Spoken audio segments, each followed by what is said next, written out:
اکثر لوگ کہتے ہیں کہ جی بیمار ہوتے ہیں تو ڈاکٹر کے پاس جاتے ہیں، فریج خراب ہوتی ہے تو کسی مکینک کے پاس لے کے جاتے ہیں، تو دین کا مسئلہ بھی کسی عالم سے پوچھنا چاہیے۔ بالکل، ہم تو کہتے ہیں ایسے ہی کریں، لیکن مسئلہ یہ ہے کہ ہم کسی آنکھ درد کی بیماری کے لیے جب آئی اسپیشلسٹ کے پاس جاتے ہیں نا، تو وہ ہمیں آنکھ کے لیے کوئی ڈراپس لکھ دیتا ہے۔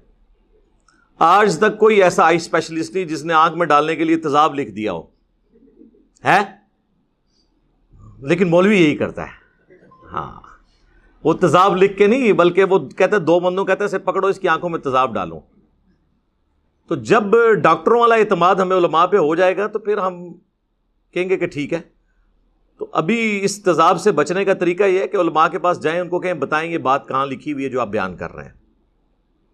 صرف یہ نہیں کہ بزرگوں نے فرما دیا ہے کہ رسول اللہ کی قبر اللہ کے عرش سے افضل ہے، اب یہ ایک جذباتی ڈاکٹرن ہے، یہ بکنے والی چیز ہے۔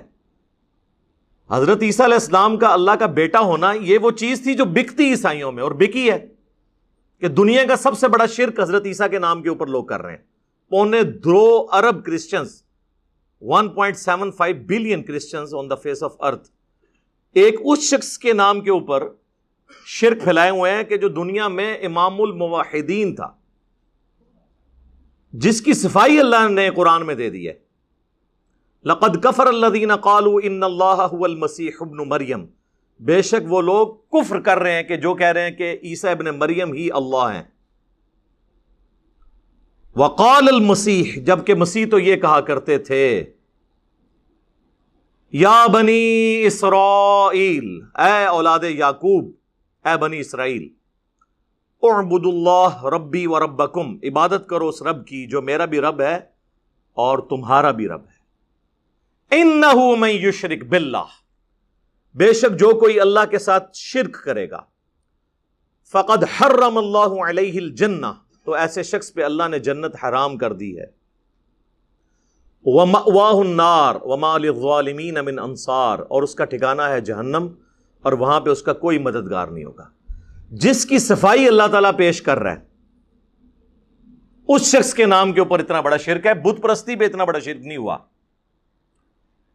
تو مجھے بتائیں، عیسائیوں نے اگر حضرت عیسیٰ ابن مریم کے لیے یہ سب کچھ کلیم کیا ہے تو کیا ان کی محبت میں کیا ہے یا ان سے نفرت میں کیا ہے؟ پھر صحیح بخاری کی حدیث، سیدنا عمر کہتے ہیں کہ میں نے رسول اللہ سے خود یہ بات سنی تھی کہ آپ صلی اللہ علیہ وآلہ وسلم نے فرمایا، دیکھنا میری شان کو اس طرح بلند نہ کرنا جس طرح نصارہ نے اپنے پیغمبر کو ان کی شان میں بڑھا دیا، یہاں تک کہ ان کو ڈیونٹی میں کلیم کر دیا۔ میں اللہ کا بندہ اور اس کا رسول ہوں، مجھے اللہ کا بندہ اور اس کا رسول کہنا۔ یار، جن مسلمانوں کی کتاب محفوظ ہو، ان کے پیغمبر کی تعلیمات محفوظ ہوں اس درجے تک کہ وہ پیغمبر ڈرا کے گئے ہوں کہ وہ کام نہ ڈالنا میرے ساتھ جو عیسیٰ ابن مریم کے ماننے والوں نے کیا، اس کے باوجود ان کے ماننے والے یہ کہیں کہ رسول اللہ کی قبر اللہ کے عرش کرسی سے افضل ہے، اور جب دلیل مانگی جائے تو کہیں کہ رسول اللہ کی آپ عصمت و عفت کو نہیں مانتے۔ تو پھر ٹھیک ہے کہ کرسچنز کو بھی آپ کو یہ کہنا چاہیے کہ مسلمانوں تم حضرت عیسیٰ کی شان کے قائل نہیں ہو۔ آپ لاکھ چیختے رہیں گے، قرآن کہتا ہے وجیہن فی الدنیا والآخرہ ومن المقربین، عیسیٰ ابن مریم دنیا اور آخرت میں اللہ تعالیٰ کے حضور وجاہت والے، عزت والے ہیں اور مقربین میں ہیں۔ وہ نہیں مانیں گے، وہ کہیں گے جی اس طرح منو جی میں وڈیاں نے منیا ہے، ہاں جی میں ساڈے وڈے مننے نے اوویں منو۔ اسی کہنے اوویں منو جی میں وڈے نے دسیا ہے۔ وڈا کون؟ اللہ اکبر، اور وڈے دے بھیجے ہوئے وڈے نے محمد رسول اللہ صلی اللہ علیہ وآلہ وسلم نے سمجھایا ہے۔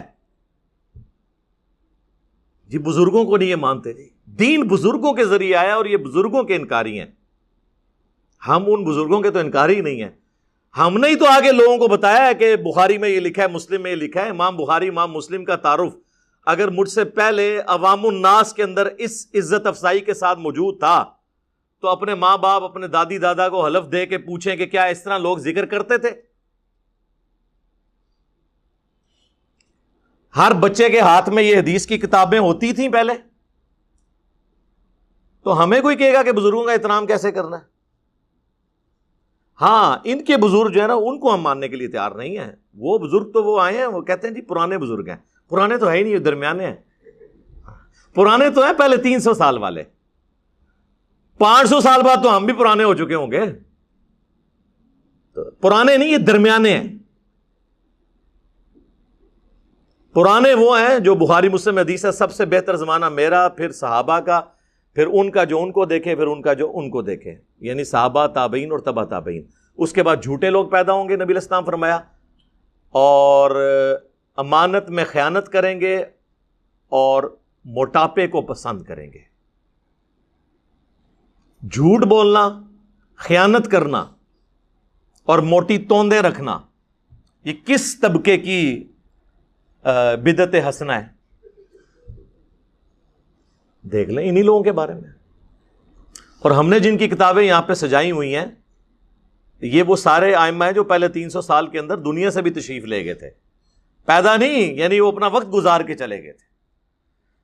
امام بخاری 256 میں فوت ہوئے ہیں، امام مسلم 261 میں، امام ترمذی 279 میں، امام ابو داؤد 275 کے اندر، امام ابن ماجہ 273 میں، امام نسائی 303 میں. لیکن وہ بھی 311 ہجری کے اندر آتا ہے، کیونکہ رسول اللہ کی وفات ہوئی ہے 11 ہجری میں.